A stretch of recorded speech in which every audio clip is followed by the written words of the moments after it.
Her daughter-in-law slapped her hand at brunch, right in front of the grandchildren. Margaret Lane, 71, didn't flinch.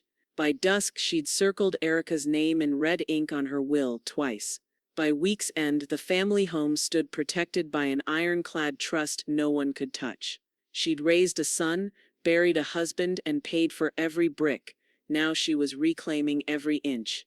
And when they came to challenge her silence, they found the law already speaking for her. All right, before we dive into this crazy story, do me a favor, subscribe and tell us where you're watching from.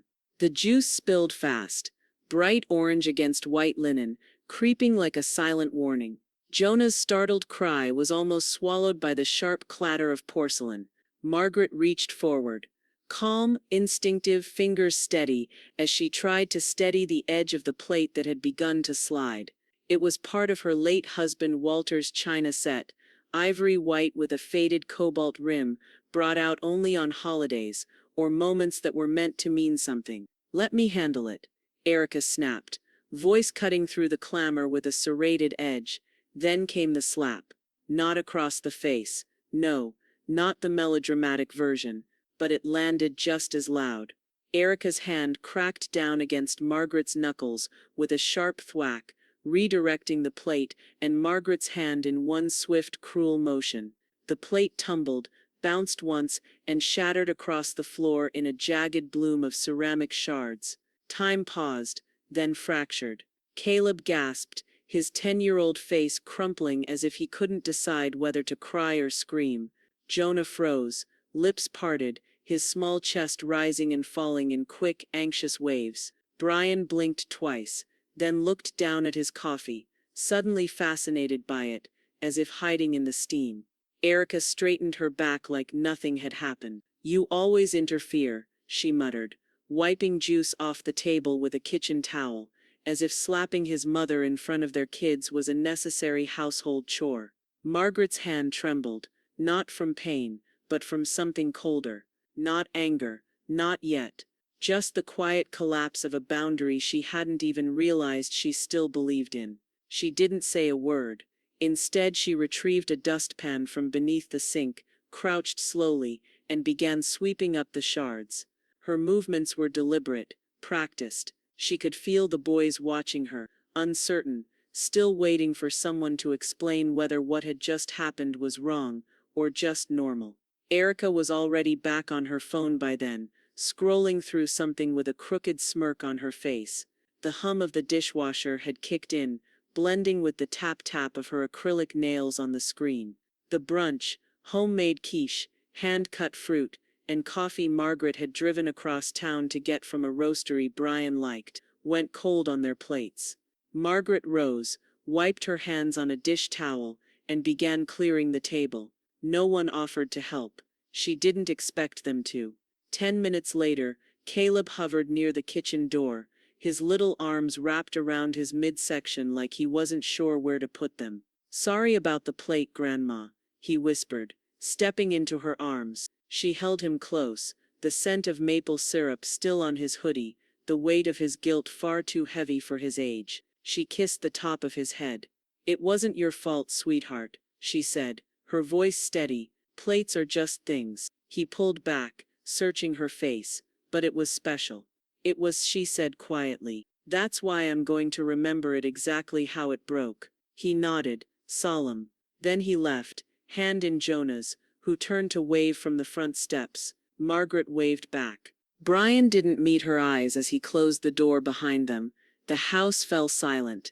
Not the peaceful kind, the kind that stretches long after something indecent has happened, filling all the corners, clinging to the light fixtures like cobwebs. Margaret stood in the center of the living room and let it settle. No tears came, no rage, just a precise internal calibration.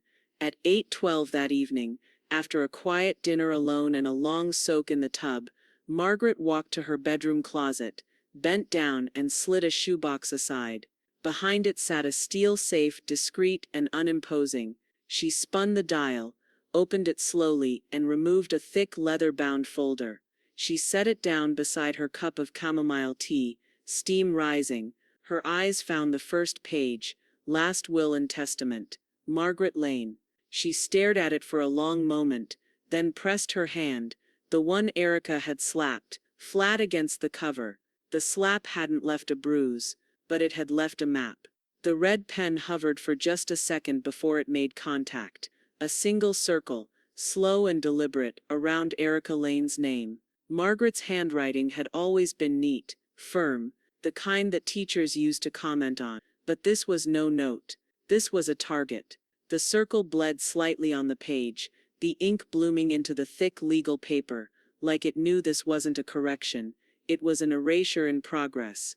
Margaret sat at the old roll-top desk in her study, her tea untouched, cooling beside the folder she'd pulled from the safe.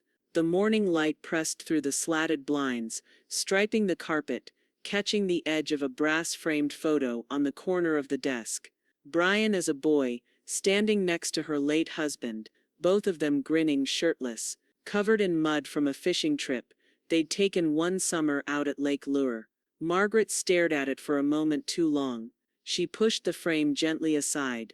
Erica's name had appeared twice in the will, once directly, once through her husband. That was 2 times too many. The doorbell rang just after 10. Margaret didn't move right away. She liked making people wait now. Not out of spite, out of discipline. When she opened the door, Della was standing there with a bag of pastries and a look that said, "I already know. You didn't tell me it was that bad," Della said as she stepped inside, setting the bag on the kitchen island. "You said tense brunch, not open-handed assault in front of children." Margaret closed the door with a soft click.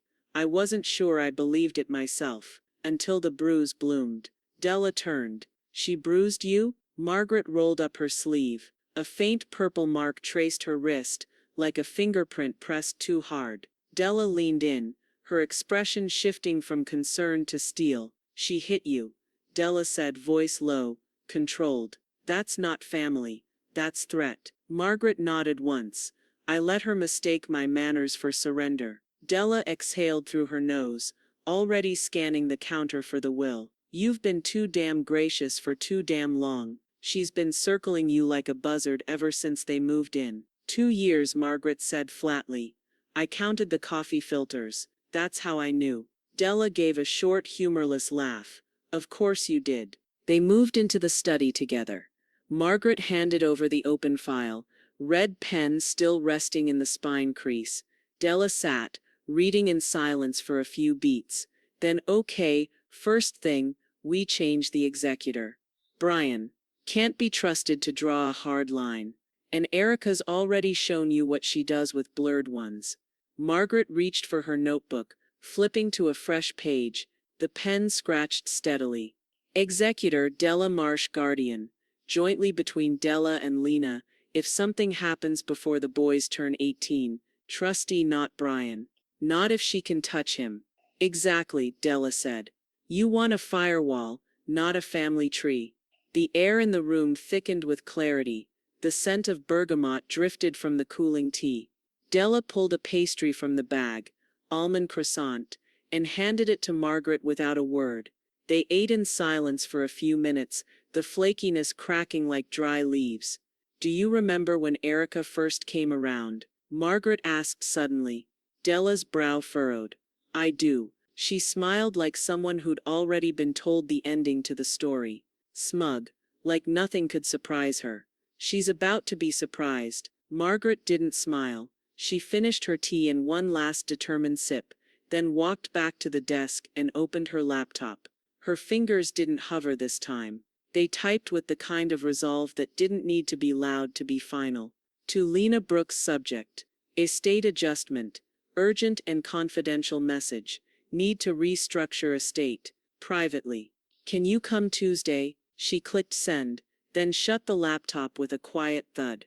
Della didn't ask what Lena would say. She already knew. Lena had once pulled a cousin's retirement fund out of a fraudulent caretaker's grip, with nothing but a paper trail and a look of steel. "What now?" Della asked. Margaret picked up the red pen again. "Now," she said, "we draw a line so straight it leaves a scar." Margaret heard the words before she even stepped into the hallway. Casual, tossed like breadcrumbs behind Erica's voice. yet heavy enough to crack bone. We should just get this place appraised already.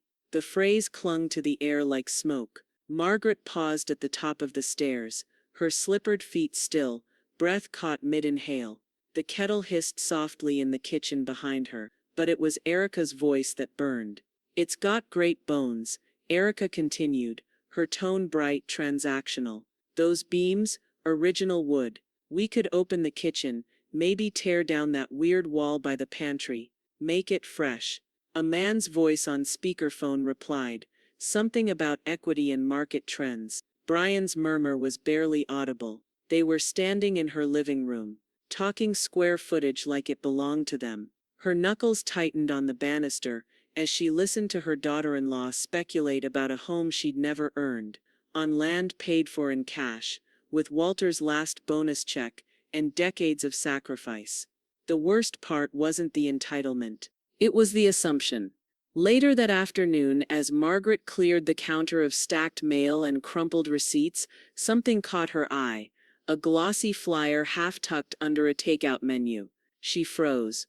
Her street address was printed in bold just beneath a photo of her front porch. She didn't recognize the realty company. She hadn't requested an appraisal. The flyer had no price. Just a headline: "Historic opportunity in quiet cul-de-sac." Her fingers trembled slightly as she folded it in half and slid it into her cardigan pocket. That night, as rain slicked the windows and the boys watched a movie upstairs, Margaret poured herself a half glass of sherry and sat down at her desk. She clicked open Erica's public Facebook profile, something she'd never bothered to snoop through before. It didn't take long. One photo after another. The kitchen artfully staged with Erica's curated mug collection. The boys playing in the yard with the caption "Backyard of Our Dreams."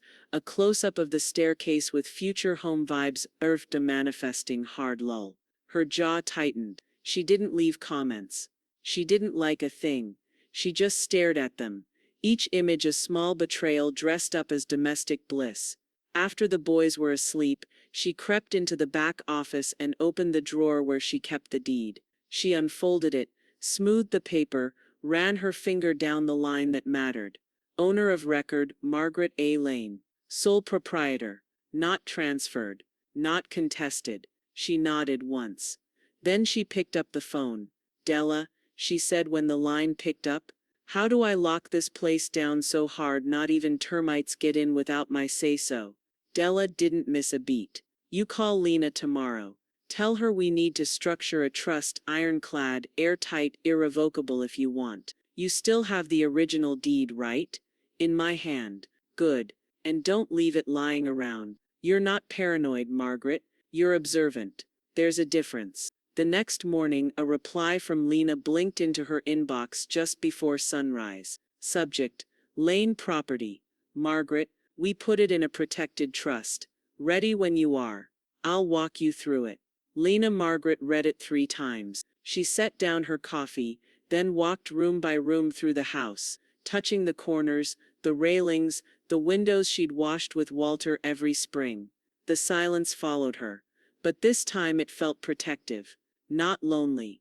Downstairs, Erica laughed into her phone, somewhere near her kitchen island. Margaret didn't flinch.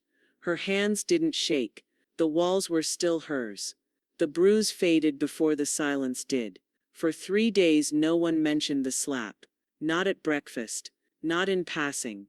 Not even in the thin, stretched moments when Margaret entered a room and Erica avoided eye contact like it was some harmless coincidence. The air in the house had changed, heavier, tighter, like a sealed container where the pressure kept rising, but no one dared twist the lid. The boys still laughed, still ran through the hallways, their innocence unbroken, but Margaret saw how Caleb glanced toward her hands every time she poured juice or served toast. His worry clung to him like a secret, and secrets, Margaret knew, didn't stay quiet forever. That Friday she invited them for dinner, just the boys, no parents. She said it casually, like a grandmother who missed her grandsons. Brian dropped them off without asking questions, barely making eye contact, muttering, "We've got plans." Margaret didn't ask what they were. The meal was simple, their favorites: buttermilk chicken tenders, roasted carrots, cut into stars, mac and cheese from scratch with breadcrumbs on top. Jonah said it smelled like his birthday. Caleb helped set the table, folding the napkins into little triangles like he'd seen her do 100 times. They laughed through the whole meal, talked about school, bugs, cartoons. Caleb recited a joke he'd read off a popsicle stick. Jonah spilled a bit of water and apologized 3 times before she reached him with a towel. She ruffled his hair gently. After dessert, they drew pictures in the sunroom. Jonah sketched a rocket. Caleb drew a house with big windows and tiny stick figures inside. One figure stood alone, just outside the frame. "That's you," he explained. "You're the one watching over us." Margaret swallowed a lump that had nothing to do with age. That night, after the boys left, her phone buzzed. "Erica, we should move past last week. Family is messy." "Margaret, only if we clean it up." The read receipt blinked. No reply came. The next afternoon, Brian showed up unannounced. Just him. No Erica. He knocked gently, then opened the door halfway like a man unsure whether he was welcome. She met him in the foyer, arms crossed loosely over her sweater. "Didn't expect you," she said. He glanced around as if looking for surveillance. "She's having a hard time." Margaret didn't move. "Are you?" He hesitated. "It wasn't personal, Mom." "No," she said softly. "It was public. And you stood there." Brian's face reddened. "You're blowing this out of." She raised one hand. Not loudly, not dramatically, just enough to stop him. It was the same hand Erica had slapped, now steady and healed. "I didn't call you here," she said. "So unless you came to acknowledge what happened, or apologize for your part in it, I don't see what we're fixing." Brian looked at the floor. When he finally left, he didn't say goodbye. Just the creak of the door and his steps fading down the porch. Margaret watched from the window as he paused by the driveway, rubbing his temples like he was the victim of something foggy and inconvenient. Then he got in the car and drove away. She walked to the study, calm as rainfall, opened the bottom drawer of her filing cabinet, and pulled out the thick folder Lena had sent by courier. Inside was the finalized deed. Lane property, now under the newly established trust. The ink had barely dried. She slid the folder into her safe with careful precision, locking it shut with 2 turns of the dial. Upstairs, the guest room still smelled faintly of apple-scented shampoo from when the boys had used it. The house wasn't empty. It was finally hers again. The pen left a whisper. As it crossed the signature line, Margaret's name curled across the page with steady precision, her hand as sure as if she were signing her marriage license all over again. Only this time it wasn't about joining. It was about locking down. The paper was warm from the heat of her palm. Della slid it toward her next with a practiced motion, turning it slightly so the final notary stamp could align. The silver embosser hissed down, punching a seal into the corner of the trust documents. Della looked up. "You sure you don't want a glass of something stronger before we hit final?" Margaret reached for her tea instead. "No. I want to be fully awake when I take back my house."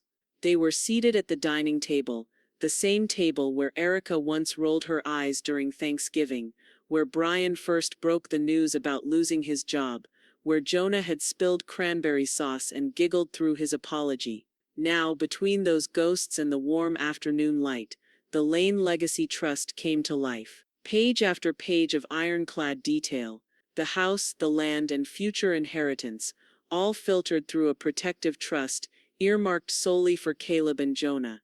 No spouses, no conditions, no loopholes. "Erica's name isn't anywhere in this," Della said, flipping through for one last cross-check. "No stake, no power of influence. Not even the illusion of it." Margaret replied, "She's had enough fantasy for one lifetime." Lena called an hour later. The county clerk's confirmation had come through. The trust was filed. Legal, public, permanent. "You're clear," Lena said, her voice calm but celebratory. "They can huff, but they can't claw." It took less than a day for the fallout to start. Brian's phone pinged the moment the title update registered at the agency. His name no longer appeared as a prospective co-owner. Instead, a notice flagged the property as part of a restricted generational trust. He didn't call Margaret. He didn't even text. He just told Erica, and lit the fuse. Margaret was slicing pears in the kitchen when the storm hit. The back door slammed open without warning. Erica's heels clicked across the tile like a threat. "Are you out of your damn mind?" she hissed, holding up her phone like it was a smoking gun. "You're being manipulated." Margaret didn't flinch. "Put the phone down. This is my kitchen." Erica tossed the phone on the counter anyway, stepping closer. Her voice climbed, sharp and cutting.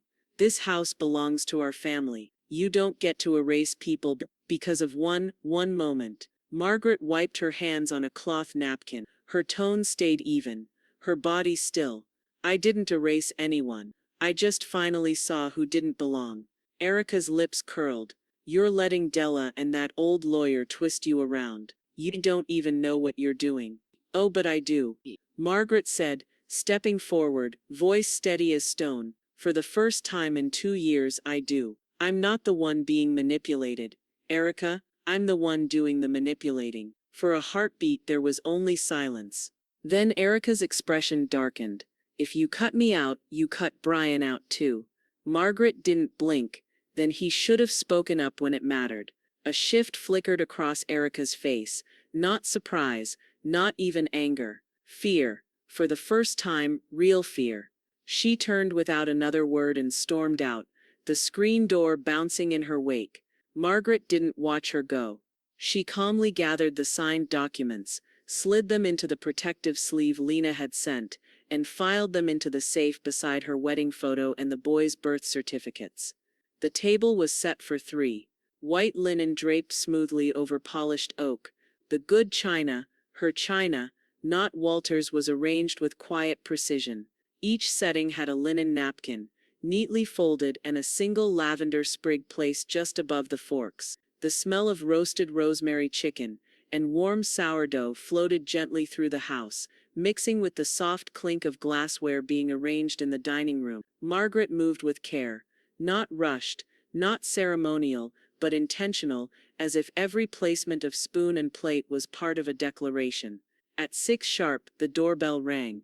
Della was first, hair swept back, files in her leather bag, wearing a navy blouse she always joked was her audit armor. Lena followed, a bottle of red in hand, and a sly smile playing on her lips. Margaret opened the door wide. "I wasn't sure what to serve for the first dinner of the rest of my life," she said. "So I went with something that fills the house." Lena held up the wine. "To boundaries and their enforcement." They toasted in the dining room, glasses raised, candlelight flickering across the stemware. The clink echoed softly, as if the house itself was listening. "No offense," Della said between bites, "but this chicken tastes like revenge." Margaret smiled. "Not revenge. Insurance." They laughed low and free. The kind of laughter that only comes from people who've witnessed each other's worst moments and stayed anyway. It wasn't the full house Margaret once imagined she'd grow old with, but it was hers. And for the first time in a long while, it felt protected. Halfway through dessert, peach cobbler, bubbling and golden, her phone buzzed on the sideboard. "Erica, hope your dinner guests appreciate your drama. Real classy." Margaret read it, then locked the screen without a word. She didn't mention it to Della or Lena. Some poison only grows if you speak it aloud. Later that night, after dishes were cleared and chairs pushed back, Margaret stepped onto the porch to let the cool night air kiss her cheeks. The sky was cloudless, the stars sharp, and the cicadas thrummed like a warning. She opened the mailbox to grab the usual circulars, and found something folded in half, tucked gently between a flyer and a postcard. A crayon drawing, simple, sweet, unmistakably Caleb's. A crooked house with big square windows, a red door, a heart above the roof. Beside it a sentence scrawled in uneven blue. "I love your house, it's safe." Margaret's throat tightened. She ran a finger along the edge of the paper like it was something sacred. She didn't cry, she remembered. Inside, her phone buzzed again. "Brian, you're splitting up the family."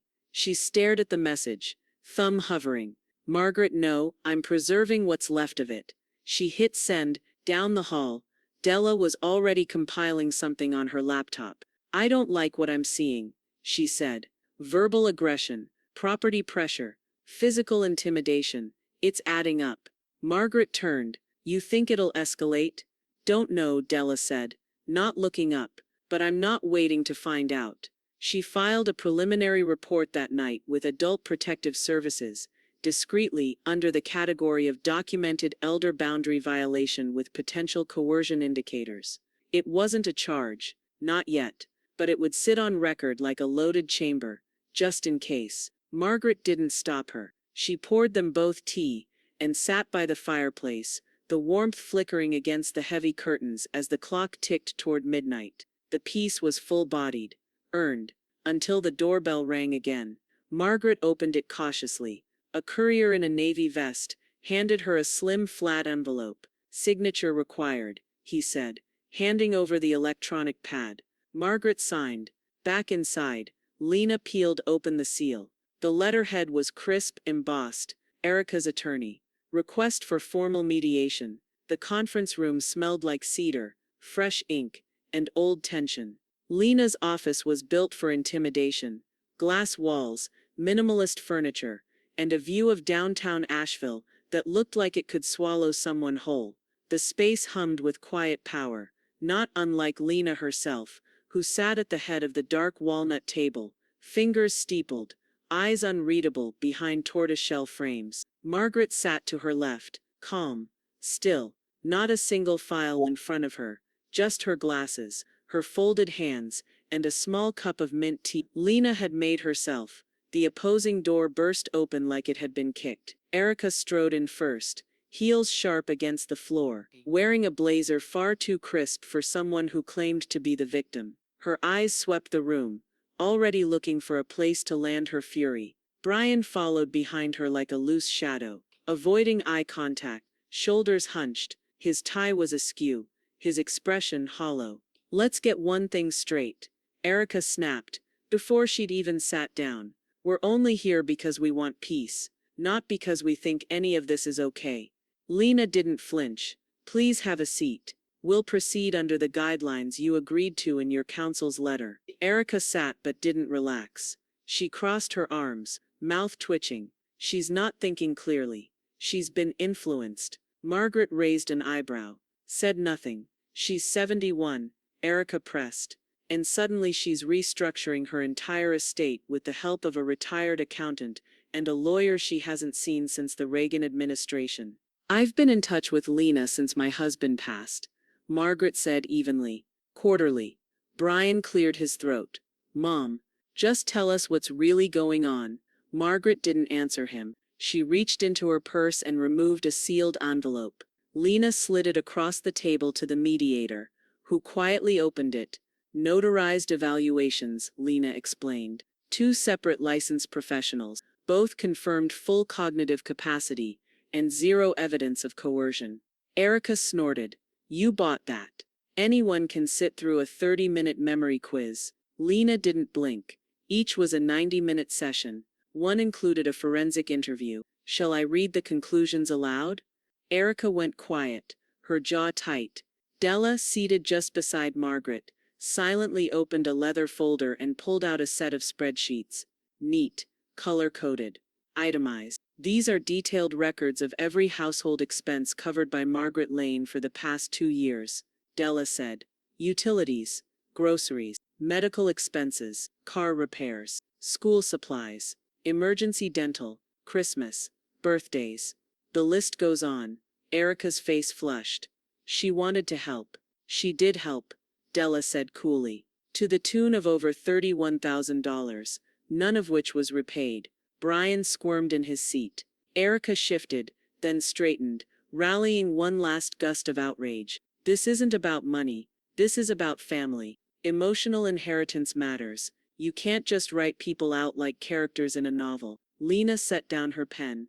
Emotional inheritance is not a legal term. Silence. It stretched long and brittle, like ice just before it cracks. Margaret said nothing. Not yet. She sipped her tea slowly, letting the heat pool in her chest. And then, with only 10 minutes left on the session clock, she set the cup down and leaned forward. Her voice was steady, low, unshakable. "This is not about punishment," she said. "It's about protection.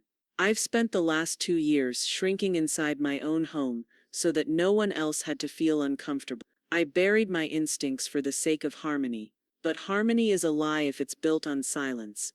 Brian blinked rapidly. Erica's mouth moved but produced nothing. "I'm not taking anything from you," Margaret continued. "You never earned it to begin with." Then she leaned back, folded her hands again, and nodded toward Lena. Lena reached into her case and retrieved a document sealed in a clear plastic sleeve. She slid it across the table. "The new will," Lena said. "Already signed, witnessed, and filed with the court." The letters had sat untouched for years, hidden behind the spare quilts in the cedar chest Walter built their first winter in the house. The wood still smelled faintly of lemon oil and pine, a scent Margaret hadn't noticed in ages. She hadn't gone looking for them. She was pulling out a winter throw for Jonah when the corner of an envelope slipped free like it had been waiting. The paper had yellowed at the edges. Walter's handwriting, angular, deliberate, stared back at her like a voice she could almost hear again. "Don't let her silence you, Mags. That kind of woman feeds on your paws. I know you won't believe it now, but one day you might need to raise your voice in some way. Do it, and don't look back." She sat on the floor, the letter resting in her lap, the room silent except for the distant tick of the grandfather clock in the hallway. She didn't cry. She simply placed her hand over the page, like she was shielding it from time. By the end of the week, Della had a portable scanner humming on Margaret's kitchen table. They went document by document: deeds, updated wills, receipts, correspondence, trust statements, notarized logs. Everything was digitized, labeled, and sealed with date stamps and verification codes. Lena had sent instructions. They followed them like gospel. Legacy folders, Della called them. Each one a nail in the coffin of doubt. They were almost finished when Margaret remembered something else, something she'd forgotten she had. "Wait here," she said, vanishing down the hallway. Upstairs, in the corner of the linen closet, behind a stack of board games and an old humidifier, she found the tiny white box with the Lens logo on it. She'd installed the security camera 2 Christmases ago, after a delivery box went missing off the porch. She never got around to canceling the cloud subscription. It had kept recording ever since. Back at the table, she clicked through the archive until she found the file time-stamped 11:46 a.m. 3 Sundays ago. The slap, captured in clean, undeniable resolution. The way Erica's hand flew out, the sound it made, Margaret's recoil, Caleb's gasp, Brian looking away. Della sat back slowly. Holy hell. Lena reviewed the clip remotely that evening. "We can add it to the trust file," she said. "Could serve as preemptive evidence of emotional duress in the event of an elder abuse claim. Just in case." Margaret didn't respond right away. "No," she finally said. "That's not why I'm keeping it." Lena paused. "Then why?" Margaret stared at the paused frame on her screen, her hand in midair, Erica's face frozen in defiance. "I'll send it to the boys," she said softly. "When they're old enough to know why the quiet was never weakness." The next day, Erica's tone changed. She stopped pretending to be polite. The emails came rapid fire, accusations, sarcasm, veiled threats dressed in faux concerned phrasing. "Are you sure you're thinking clearly? You're breaking our hearts. Brian's losing sleep over this hope. That makes you feel powerful." Lena intercepted every message, archived each one, flagged them under potential coercion retaliation, and forwarded them to a secure vault. "Let her talk," Lena said. "Every word she sends is another brick in your wall." It wasn't long before something broke on Erica's end. That Thursday morning, Margaret answered her cell to an unfamiliar number with a 919 area code. "Mrs. Lane." The woman's voice was formal, clipped. "My name is Teresa from HR at Beasley and Hartford Legal Group. We received your contact information as a reference on Erica Lane's recent employment documentation." Margaret's grip tightened slightly. "We've been made aware of some character concerns. Would you be available for a brief phone interview?" Margaret's eyes narrowed just slightly, voice calm as still water. "Of course, I keep thorough records." Erica had always played her part well. Poised, polished, curated to the last syllable. But character is harder to fake when someone keeps receipts. Lena didn't announce it, she simply followed protocol. The HR inquiry from Beasley and Hartford had been polite at first, even cautious. Concerns about recent personal conduct, potential impact on professional image. Lena responded with professionalism honed over 4 decades in elder law. A zipped folder of documented emails, grievance reports, time-stamped mediation records, notarized trust amendments, and most damning, a record of attempted undue influence over a vulnerable adult. The file had a name: Lane Villain, protective estate documentation. By Friday afternoon, Erica was placed on administrative leave pending internal review. It was quiet at first, no company-wide announcement, no sudden drama, just a ripple in the current of her carefully built career.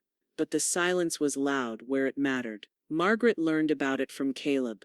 He and Jonah arrived that evening, with their backpacks, breathless from school and bouncing with unspent energy. While Jonah dug through Margaret's pantry for fruit snacks, Caleb pulled something from his folder.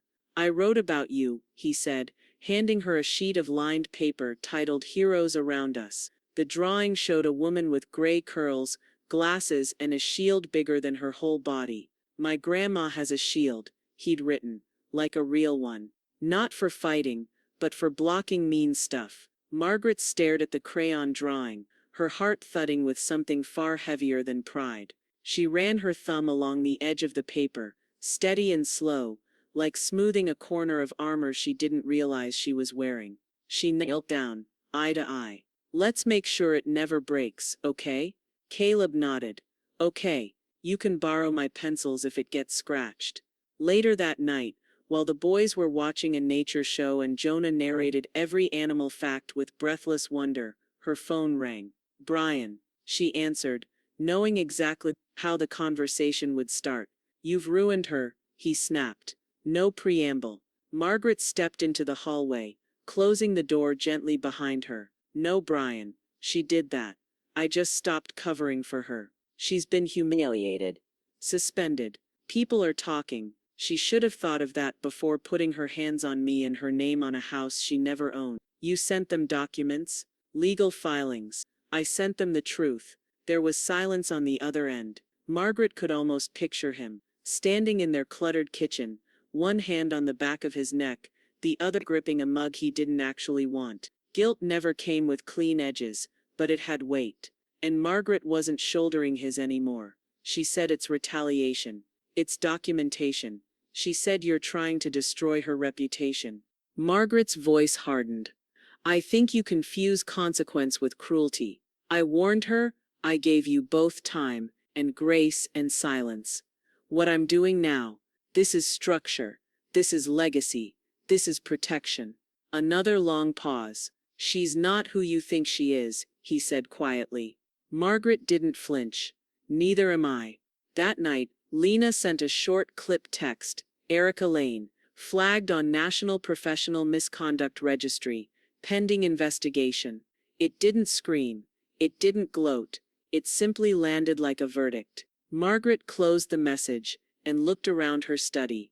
The walls were quiet. Her files were in order. Her name, the only name on the deed, the trust, the will, stood like a spine through every page. She didn't feel triumphant. She felt intact. And that, she decided, was enough. The cake was lemon with blackberry buttercream, Margaret's favorite, not that anyone had remembered in years. She'd ordered it herself, from the bakery on Chestnut Hill, that still took phone orders and wrote icing messages in cursive. It sat in the center of the table now, glowing under 7 carefully spaced candles and a small hand-lettered sign, 72 and still the boss. In the backyard, the string lights flickered to life as the sun dipped behind the trees, turning the garden golden. Della arrived first, carrying a bottle of sparkling apple cider, and wearing her "Don't You Dare Say No to Dessert" smile. Lena followed, slightly winded, with a small cloth-wrapped package, and a mischievous glint in her eye. But it was the boys, Caleb and Jonah, who made the porch feel whole. They burst through the gate like miniature fireworks, arms full of drawings and hand-folded cards. Jonah handed her a lopsided envelope that smelled faintly of glue. Caleb's came in a paper bag, with Grandma Strong, written in thick marker. "I made something for your adventures," Caleb said, beaming. Inside was a small brass compass, worn probably from a flea market, but polished like it mattered. Margaret's throat tightened as she turned it in her hand. "Always point home," she said softly, kissing the top of his head. "No matter who's shouting behind you." Jonah waited until after cake to give his gift. He stood up in front of the group, cleared his throat like a best man at a wedding, and held up a folded piece of notebook paper. "It's not a poem," he said. "It's a review." Everyone chuckled. "It says Margaret Lane is braver than movies. She protects people and has secret powers, like quiet and paper, and not being scared. The end." He grinned. Margaret blinked fast, the candlelight catching the corners of her eyes. There were no party favors, no buffet spread, no streamers hanging from trees, just grilled chicken, sweet corn, backyard brews, and safety. It was the kind of gathering where people actually listened between silences. As they ate, Margaret glanced toward the street. A familiar blue sedan slowed, then coasted past the house. Brian, he didn't park, didn't wave, just kept driving, one hand on the wheel, the other pressed to his mouth. She wondered if the boys saw him, if they knew he'd come close, then backed away. Jonah didn't flinch. Caleb was too busy showing Della how the compass needle moved when you walked. Erica didn't show. Margaret didn't expect her to. Later, after they'd cleared plates and unwrapped gifts, Lena gave her a fountain pen with her name engraved in rose gold. Margaret stood beside the cake, knife in hand, and looked out at her tiny tribe. "Let's leave space," she said, slicing gently, "for what matters." Della lifted her glass. "You already did." The night ended with soft jazz playing through the speakers. The boys curled on the outdoor love seat, half asleep, fingers sticky with frosting. Della gathered plates. Lena lingered beside the kitchen counter, checking her phone. Then she paused, blinking. "Margaret," she said, "you need to see this." She handed her the phone. Email from submissions at Maple Press Memoir. Subject. Inquiry. Estate Narrative Opportunity Body. "We've recently come across references to your estate restructuring case, and your name was recommended as a voice of interest. Would you be open to discussing a memoir project centered on generational boundaries, elder survival, and financial guardianship?" Margaret's hand didn't shake as she read it. She just smiled, wide, slow, grounded. "I guess the story's already being told." The post was almost 800 words long, accusatory, rambling, spun from the silk of selective memory and woven with righteous fury. Erica had tagged no one, but made sure the audience was wide. Her tone mimicked heartbreak, but beneath the hashtags and trembling sentences was a cold, calculated aim to reclaim control of the narrative. She painted herself as the daughter-in-law who had given everything, the woman slandered, scapegoated, cast out for standing up for what's right. She wrote of betrayal, influence by outsiders, and even managed to mention financial confusion due to possible mental decline. The subtext wasn't subtle, and Margaret read every line, twice. Then she turned off her phone and placed it, screen down, on the windowsill. She didn't respond. She didn't comment. She didn't calm. She didn't counter with facts. Instead, she went outside and watered the hydrangeas, the late August air sweet, with the smell of cut grass and rain waiting in the clouds. By morning, silence had done what outrage never could.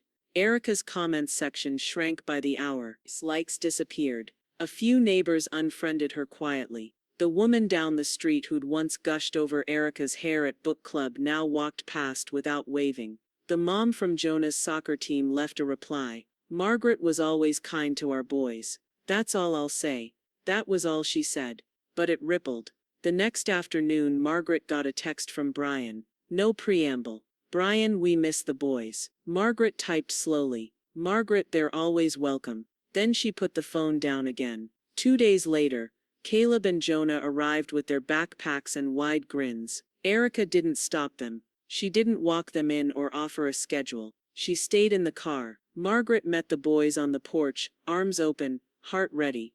They fell into her like puzzle pieces clicking into place. That weekend they helped her in the attic. Walter's medals were stored in an old cigar box, kept under a folded American flag and a yellowed program from his memorial service. The boys listened as she told them about their grandfather's quiet bravery, the way he'd fixed radios in the middle of night patrols, how he once talked a scared private out of freezing in combat with nothing but a corny joke and a steady hand. Jonah polished each medal with a cloth, humming while he worked. Caleb read the citations aloud, stumbling over the big words but finishing every one. Margaret watched them in the amber light filtering through the attic window, her fingers lightly brushing the edges of Walter's dog tags. "He'd be proud of how you stand tall," she said softly. Caleb looked up. Was he scared? Sometimes, she said, but not of doing the right thing. The boys smiled, then went back to work, the hush between them warmer than any speech could be. That night, after they'd gone to bed, Lena arrived with a manila envelope tucked under one arm and a glint of inevitability in her expression. "It's time," she said. Margaret nodded. Inside the envelope was the final amended will, certified and confirmed. All backup copies had been filed. The last clause added in Lena's exacting script: no provision may be transferred or reallocated through marital affiliation or assumption. Erica's name wasn't missing. It had been removed. A knock came at the door just before dusk. A courier, pale blue shirt, clipboard in hand. "Delivery for Erica Lane," he said. "Is this the correct address for legal service?" Margaret nodded once. "It is." The envelope was heavier than expected. Thick, cream-colored stock, with the county seal embossed in silver. It sat in the center of Margaret's dining table, like a birth certificate for something new.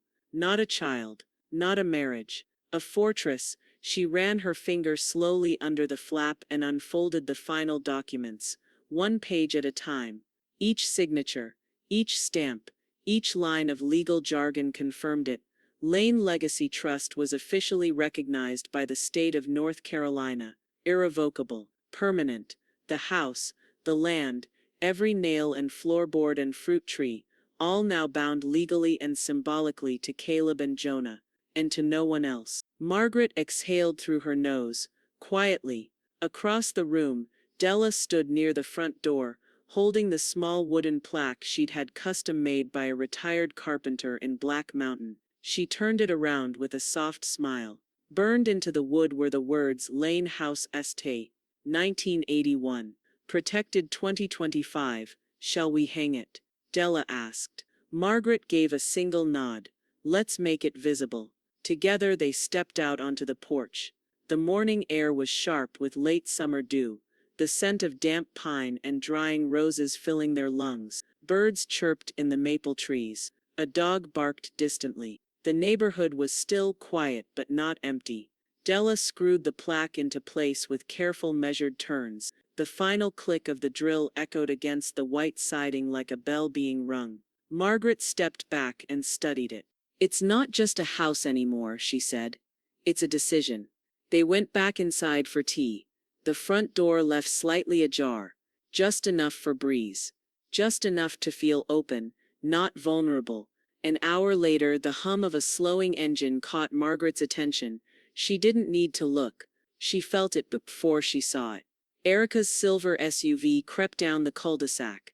It paused right in front of the house. The engine idled. Brian wasn't in the passenger seat. Erica sat rigid behind the wheel, sunglasses on, her hands at 10 and 2. She stared at the porch, or maybe at the plaque. Her jaw twitched once, then again. Jonah stepped out onto the porch with a juice box in one hand and a Lego dragon in the other. He saw the car, squinted, then waved.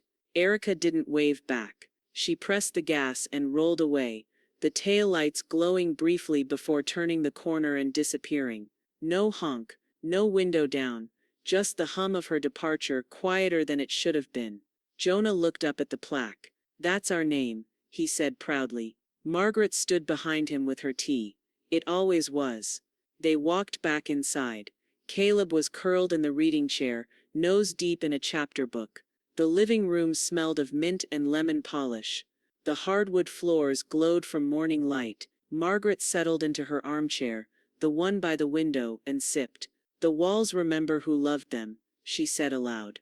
No one argued. Later that day, Lena stopped by with a fresh copy of the estate file and a red folder marked long term. She flipped it open. "Everything's final. Caleb and Jonah's rights are protected in perpetuity. Della and I hold oversight until they're of age. Erica can't contest, can't access, can't inherit, can't touch a brick." Margaret murmured, "Not even the dust." Lena said. They toasted quietly with cold tea. No champagne. This wasn't celebration. It was consecration. Before leaving, Lena handed Margaret a sealed envelope with a university letterhead. "I think you're about to be more than a cautionary tale." Margaret opened it.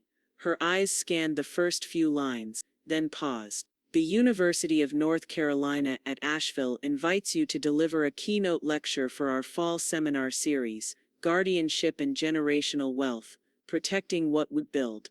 Margaret stared at it. The silence in the room pressed inward, not heavy, but full. "Are they sure they want a woman who writes wills with red pens?" Lena grinned. "They want a woman who rewrote the definition of legacy." The sound of paper turning was the only noise in the room. Margaret sat at the head of her dining table, the same table where birthdays had been celebrated, where arguments had simmered beneath mashed potatoes, where Erica once dared to roll her eyes during grace. Now the table held a single leather-bound folder, and the silence inside the house was sharp, like held breath before a verdict. Della sat to her right, glasses perched low on her nose, pen in hand. Lena was across from her, posture straight, the will already committed to memory, but present anyway, because this was ritual. This was more than legal. It was declaration. Margaret opened the folder and began to read aloud. "Last will and testament of Margaret Ann Lane, executed and witnessed under the jurisdiction of Buncombe County, North Carolina." Her voice didn't waver. Not once. It carried through the room like it had weight. Not from grief, but from certainty. She read clause after clause, deliberate and unwavering. There were no flourishes, no grand language, just lines of clarity built on the scaffolding of everything she had endured.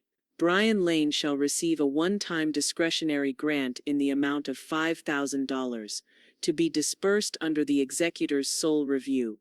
No one flinched. Della nodded once. Lena clicked her pen.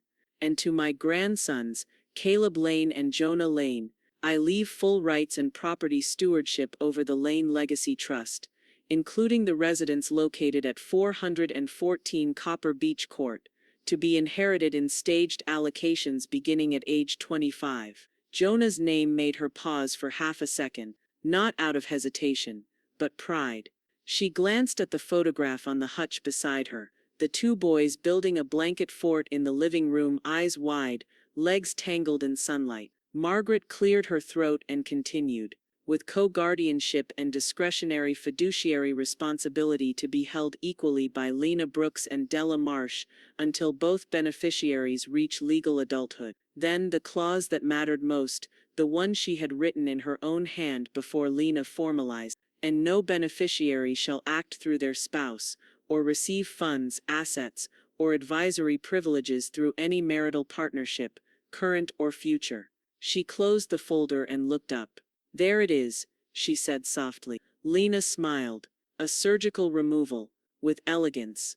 Della slid the signature page forward, and handed Margaret the pen. "Time to make it permanent." Margaret signed in clean, deliberate strokes. Della and Lena followed.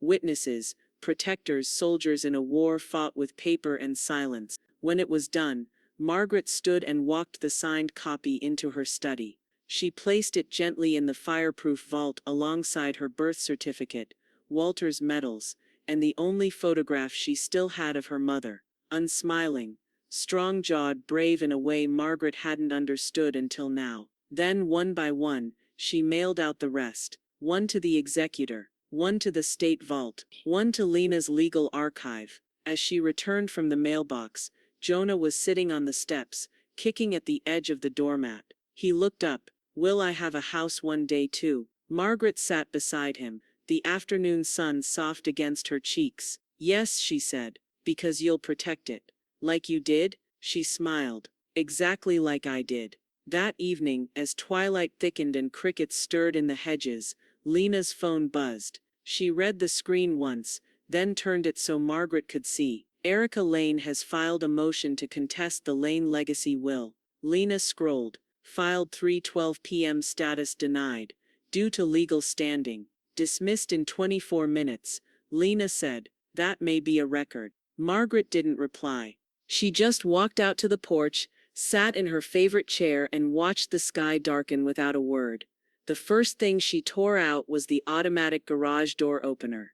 It groaned as she disconnected it from the track, then fell still. A mechanical arm once meant to protect cars, now made obsolete by something far more human.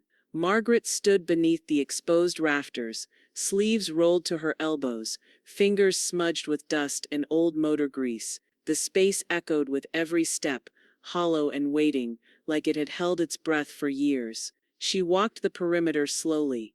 Each wall still bore marks of past lives, a pencil line from when Brian was 8, an old pegboard hook that once held Walter's fishing rod, a sun-faded sticker that read Lane Boys Rule. Now it would hold something different, not memories of what once was, but a foundation for what she was finally ready to leave behind. Within weeks it transformed. Shelves went up first, oak boards stained in deep walnut, lining 3 walls like open arms. Della found an old writing desk at a yard sale, and restored it herself, sanding every edge, oiling the grain until it gleamed beneath the lamp. Margaret placed in the corner. A small oriental rug sat beneath a pair of reading chairs, and a French door replaced the roll-up, flooding the room with morning light. Margaret ordered a custom plaque for the entrance. Simple, engraved in brushed brass, "The Quietest Victory." A private study by Margaret Lane. Above the desk, Della painted a mural with delicate hands and long, slow strokes. Brick by brick, she layered the illusion of a wall cracking open, vines pressing through the mortar. In the center bloomed a full rose, vivid, open, reaching through the cracks like a triumph. Breaking through, she said, as she set her brush down.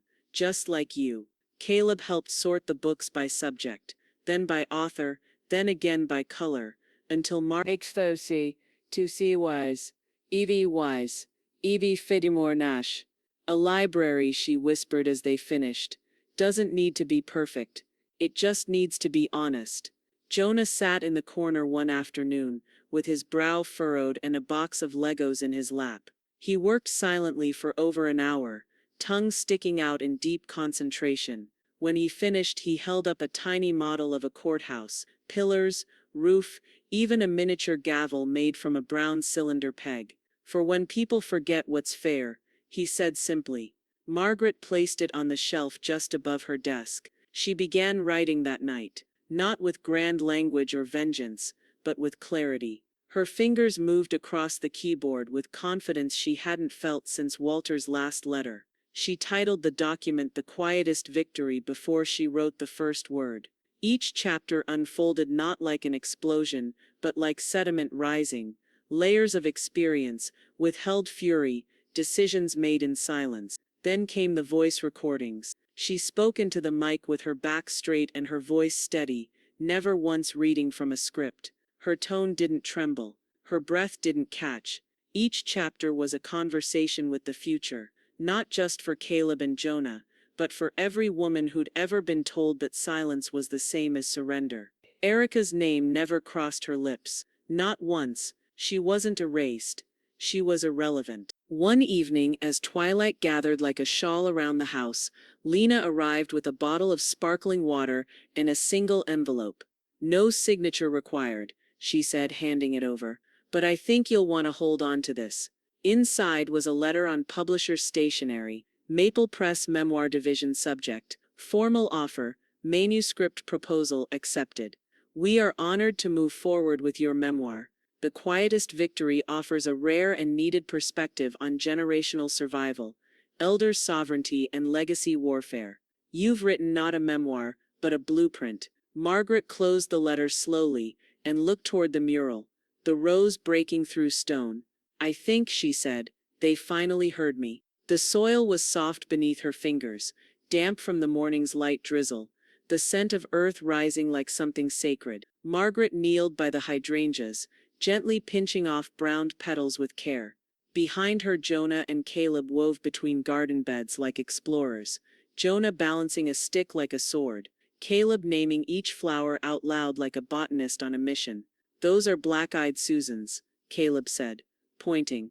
Margaret looked up from her knees. Your grandfather planted them, said they were survivors. They bloom even after frost tries to take them. Jonah paused to inspect one, then looked at her. Like you? She smiled, the kind that didn't stretch but settled deep. Exactly like me. The garden had once been a side note, Walter's domain, mostly a space for fresh tomatoes and sunflowers tall enough to shade a picnic. Now it was her haven. Not in defiance of the past, but in defense of what deserved to last.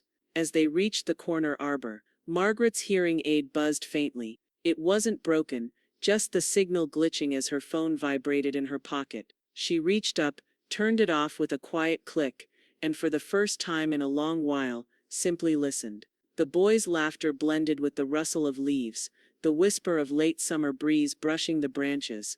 Somewhere down the road, a dog barked, but it felt far away, irrelevant. The world here was safe, designed, intact. Back on the porch, her phone blinked again, a message. From Brian.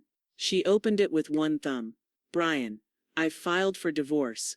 I'm sorry. Margaret stared at the words for a long moment. Not with shock, not with triumph, just quiet acknowledgement, the slow unfolding of something long overdue.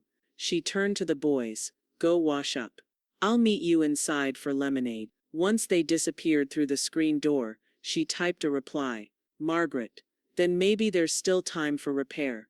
For the boys. And for you. She set the phone aside, heart steady. Some damage, she had learned, wasn't meant to be undone. But not all fractures were fatal. Some were just waiting for someone, finally, to stop pretending they weren't there.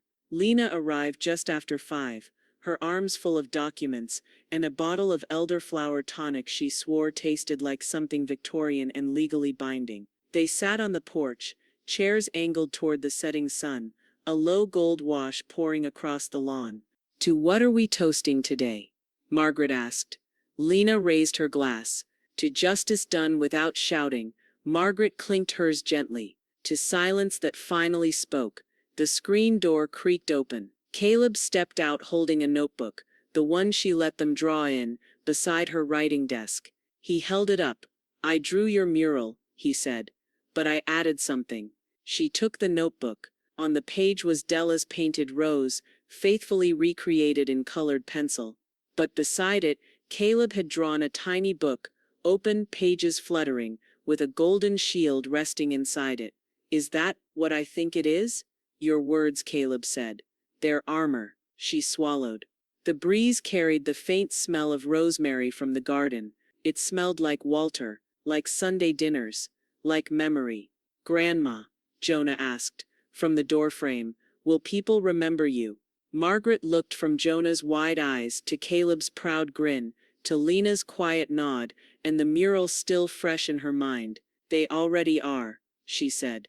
And as dusk settled gently across the lawn and the porch light flickered on with its usual hum, Margaret knew what she had built wasn't a home, or a trust, or a manuscript. It was a legacy, unshakable, untouched. Her hands, once stung by violence, had rewritten the outcome.